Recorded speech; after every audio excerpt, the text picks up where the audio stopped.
사무엘상 12장 16절에서 마지막 25절까지 말씀 한 절씩 교독합니다.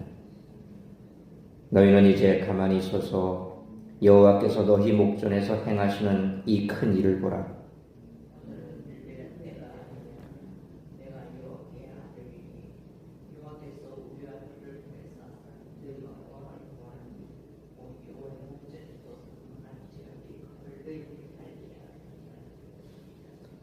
이에 사무엘이 여호와께 아뢰매 여호와께서 그날에 우레와 비를 보내시니 모든 백성이 여호와와 사무엘을 크게 두려워하니라. 모든 백성이 사무엘에게 이르되 당신의 전도를 위하여 당신의 하나님 여호와께 기도하여 우리가 죽지 않게 하소서. 우리가 우리의 모든 죄와 악을 하였나이다. 사무엘이 백성에게 이르되 두려워하지 말라. 너희가 과연 이 모든 악을 행하였으나 여호와를 따르는 데에서 돌아서지 말고 오직 너희의 마음을 다하여 여호와를 섬기라.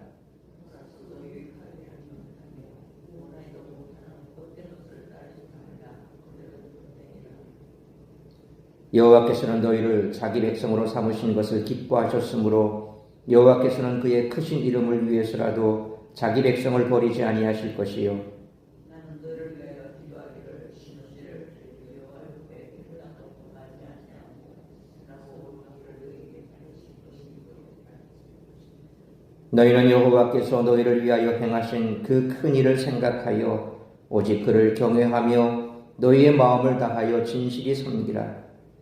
만일 너희가 여전히 악을 행하면 너희와 너희 왕이 다 멸망하리라. 아멘. 하나님은 사무엘의 기도를 통해 팔레스타인에서 한겨울이나 볼 수 있는 우레와 비를 밀수하기에 퍼부으셨습니다. 왕정이 무엇이기에 이런 표징까지 필요했을까요? 이스라엘 백성들은 지금까지 한 번도 전제군주를 경험해 보지 못했습니다. 전제군주는 앞서 8장 11절로 18절에서 사무엘이 부정적으로 경고한 것처럼 많은 부분에서 백성들의 삶을 제한하게 될 것입니다. 이것은 사무엘 개인의 관점과 상관없이 왕정을 시작한 이스라엘 백성들이 분명히 맞닥뜨려야 할 문제였습니다.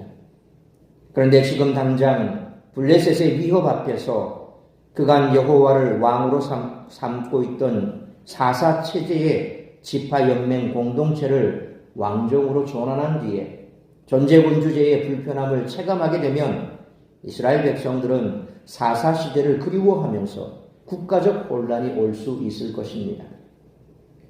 여호와께서 내리신 우레와 비는 그런 각오를 새롭게 하라는 표징이었습니다.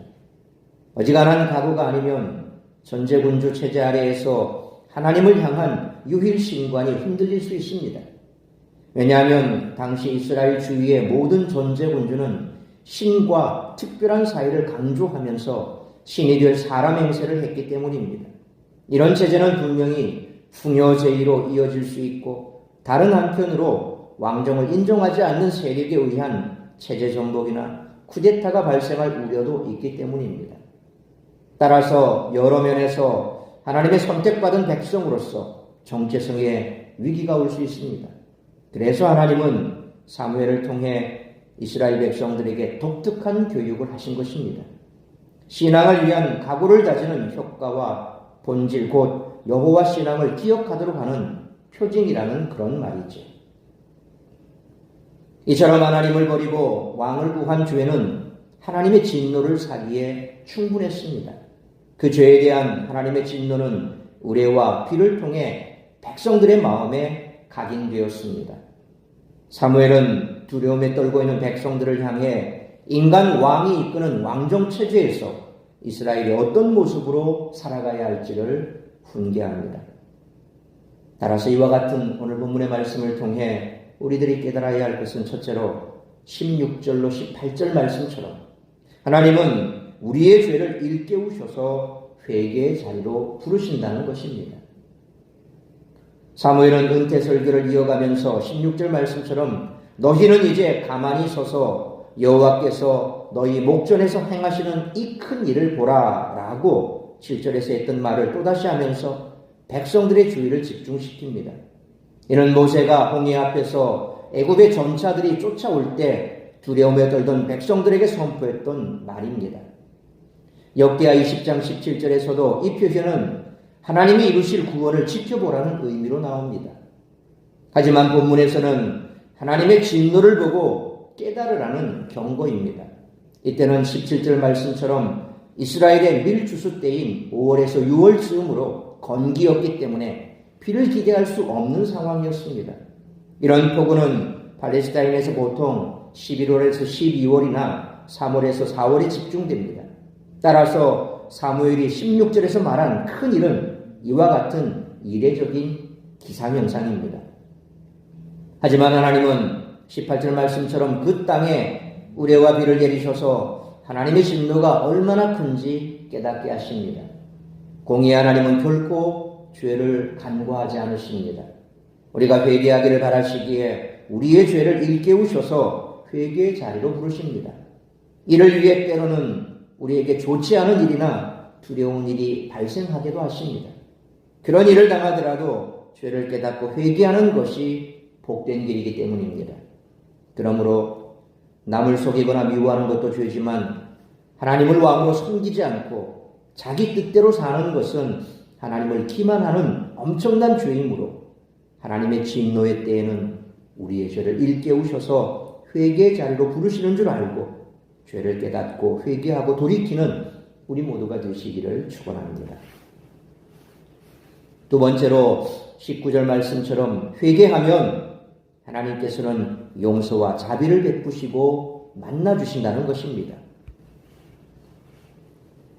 건기에 갑자기 천둥이 치고 장대비가 쏟아지자 이스라엘 백성들은 하나님의 진노를 직감하고 두려움에 떨었습니다. 그리고 19절 말씀처럼 사무엘에게 자신들이 죽지 않도록 하나님께 기도해달라고 간청했습니다. 이어서 자신들이 어떤 죄를 지었는지를 자백했습니다. 세상을 사랑하고 우상을 섬겼고 급기야 하나님을 버리고 왕을 구하는 죄악을 범했음을 스스로 인정한 것입니다. 긍휼이 많으신 하나님은 백성들이 마음을 돌이키면 당신의 마음도 돌이키십니다. 우리가 죄를 깨닫고 회개하면 하나님과의 깨어졌던 관계가 순식간에 회복될 수 있습니다. 하나님보다 더 사랑하고 하나님보다 더 의지하는 것으로 인해 하나님과의 관계에 금이 가 있지는 않습니까? 죄를 깨닫고 자복하고 회개한다면 하나님은 용서와 자비를 베푸시고 만나주실 것입니다. 그러므로 긍휼이 많으신 하나님은 백성들이 죄를 깨닫고 자복하고 회개하며 마음을 돌이키면 당신의 마음도 돌이키셔서 용서와 자비를 베푸시고 만나주실 것이므로 날마다 사죄의 은총 속에 살아가는 우리 모두가 되시기를 축원합니다. 세 번째로 20절로 25절 말씀처럼 회개한 후 하나님을 경외하고 말씀에 순종해야 한다는 것입니다. 20절로 21절 말씀처럼 회개의 가장 중요한 요소는 죄의 자리를 떠나 돌아서는 것입니다. 백성들이 완악하여 배반해도 하나님은 왕정을 허락하셨습니다. 단지 백성들의 성화에 못 이겨 당신의 뜻을 굽히신 것이 아니라 그들의 의견을 허용하시면서 왕의 지도에 따라 하나님을 잘 섬길 수 있도록 또다시 기회를 주신 것입니다. 24절 말씀처럼 이제 죄를 깨닫고 회개한 백성들이 해야 할 일은 하나님을 신실하게 섬기며 경외하고 그분의 말씀에 순종하는 것입니다. 백성들이 이 일을 신실하게 한다면 하나님은 22절 말씀처럼 그들을 끝까지 버리지 않으시고 이스라엘을 당신의 거룩한 나라로 세워 가실 것입니다. 사무엘은 23절 말씀처럼 이스라엘의 중보자요 제사장으로서 그들을 위한 기도를 멈추지 않을 것과 의로운 길을 가르칠 것을 약속합니다. 이스라엘은 사무엘의 약속과 가르침을 마음에 새기고 인간 왕과 함께 진정한 왕이신 하나님을 온전히 섬기는 나라를 이루어 가야 합니다. 그러므로 죄를 깨닫고 회개한 후 하나님을 신실하게 섬기며 경외하고 그분의 말씀에 순종하는 우리 모두가 되시기를 축원합니다.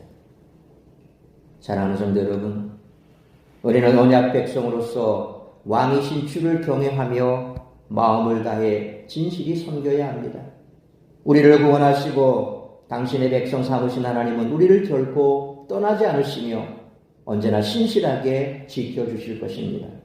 모든 성도는 그 은혜를 잊지 말고 왕같은 제사장으로서 세상을 축복하고 교회를 위해 기도하기를 쉬지 말고 하나님 나라 역사에 참여해야 합니다.